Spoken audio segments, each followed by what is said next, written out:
Sahabat Lentera Kisah, pernahkah kita membayangkan sebuah kota yang selama lebih dari 1000 tahun dianggap mustahil untuk ditaklukkan?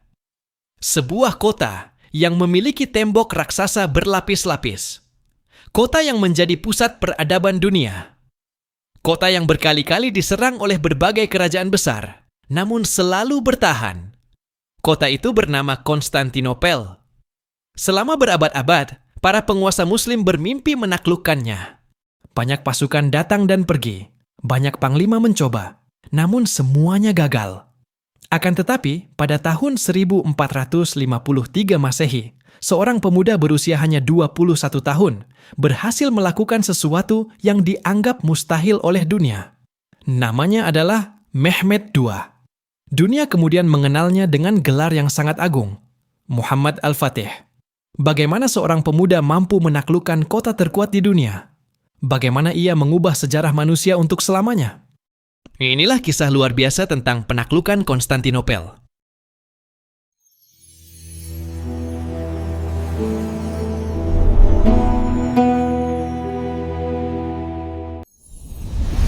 Kisah ini sebenarnya dimulai jauh sebelum Mehmed lahir.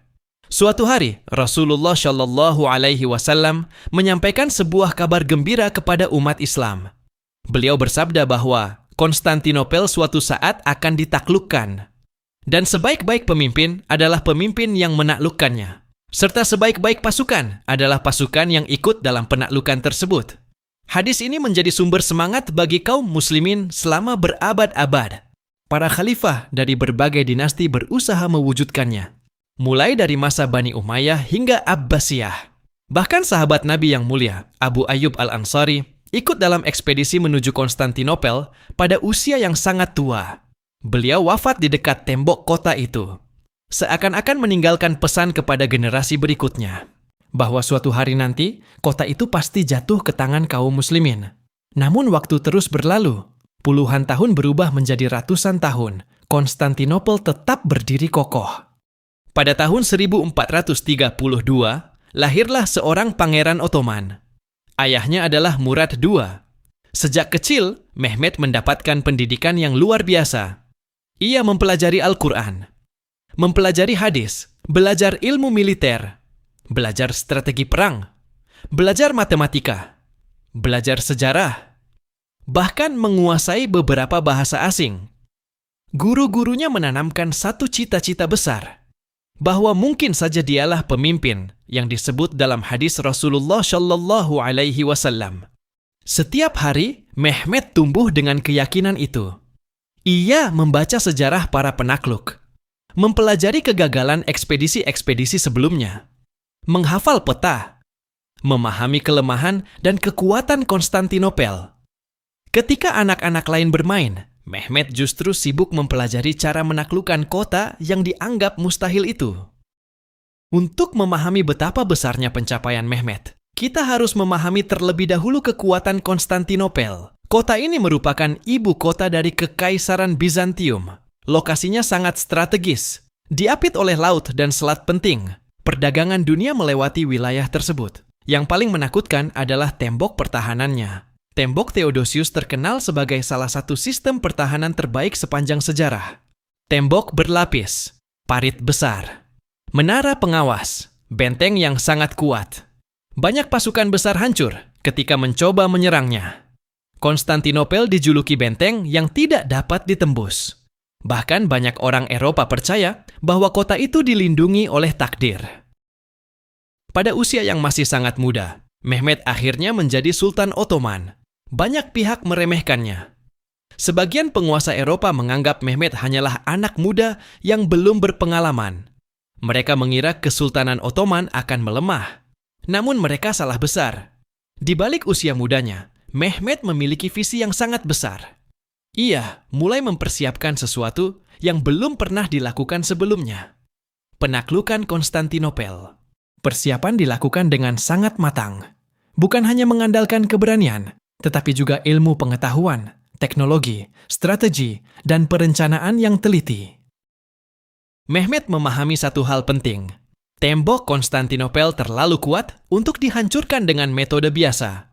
Karena itu ia memerintahkan pembuatan meriam terbesar yang pernah dikenal pada zamannya. Meriam raksasa tersebut dibuat oleh seorang ahli pengecoran logam. Ukurannya sangat besar. Diperlukan banyak orang dan hewan untuk memindahkannya. Ketika ditembakkan, suara dentumannya terdengar sangat jauh.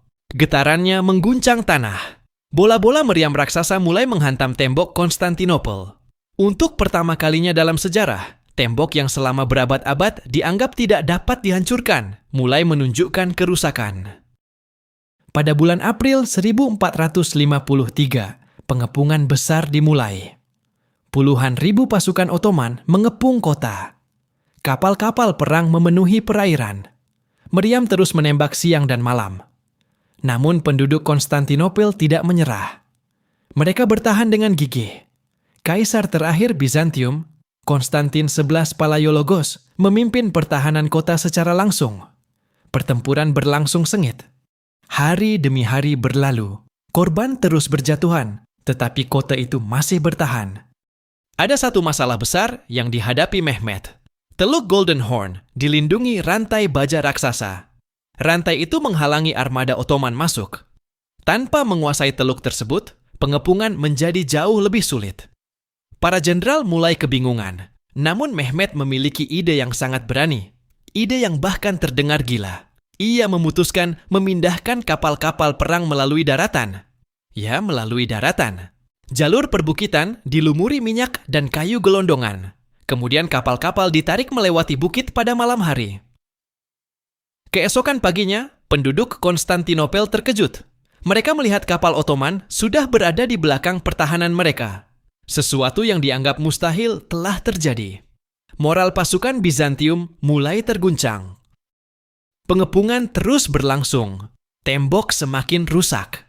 Persediaan makanan semakin menipis. Pasukan Bizantium semakin kelelahan. Sementara itu Mehmet terus memotivasi tentaranya. Ia mengingatkan mereka tentang sabda Rasulullah Shallallahu Alaihi Wasallam. Ia mengingatkan bahwa mereka sedang menulis sejarah. Malam demi malam diisi dengan doa, zikir, tilawah Al-Quran. Pasukan Ottoman tidak hanya berperang dengan senjata. Mereka juga berperang dengan keyakinan. Tanggal 29 Mei 1453, hari yang akan mengubah dunia. Sebelum fajar, serangan besar dimulai. Gelombang demi gelombang pasukan Ottoman menyerbu tembok kota. Dentuman meriam mengguncang udara. Panah dan tombak berterbangan. Teriakan perang memenuhi medan tempur. Pertempuran berlangsung sangat sengit. Akhirnya sebuah celah besar berhasil ditembus. Pasukan Ottoman mulai memasuki kota. Bendera Ottoman berkibar. Konstantinopel jatuh. Setelah lebih dari 1000 tahun berdiri sebagai ibu kota Romawi Timur, kota itu akhirnya ditaklukkan. Hadis Rasulullah Shallallahu Alaihi Wasallam pun terwujud. Ketika memasuki Konstantinopel, Mehmet tidak larut dalam kesombongan. Ia turun dari kudanya. Kemudian bersujud syukur kepada Allah. Ia menyadari bahwa kemenangan itu bukan semata-mata hasil kekuatan manusia, melainkan karunia dari Allah Subhanahu wa Ta'ala. Sikap ini menunjukkan kebesaran jiwanya. Di saat sebagian penguasa mungkin akan mabuk kemenangan, Mehmet justru menunjukkan kerendahan hati. Salah satu bangunan paling terkenal di kota itu adalah Hagia Sophia, bangunan megah yang telah berdiri selama berabad-abad. Setelah penaklukan, bangunan tersebut dijadikan masjid. Namun Mehmet juga memberikan perlindungan kepada banyak penduduk kota. Ia memahami bahwa sebuah peradaban besar tidak dibangun dengan balas dendam, tetapi dengan keadilan dan stabilitas.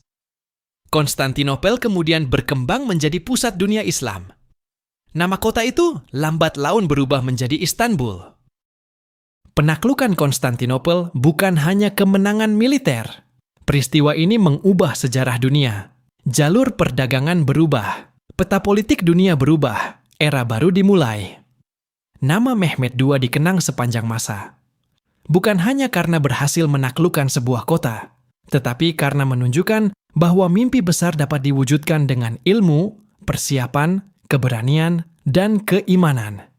Ia membuktikan bahwa usia muda bukan penghalang untuk mencapai hal-hal besar. Sahabat Lentera Kisah, kisah Mehmet Al-Fatih mengajarkan bahwa kemenangan besar tidak lahir dalam semalam. Ia lahir dari pendidikan, disiplin, perencanaan, kesabaran, dan keyakinan yang kuat kepada Allah.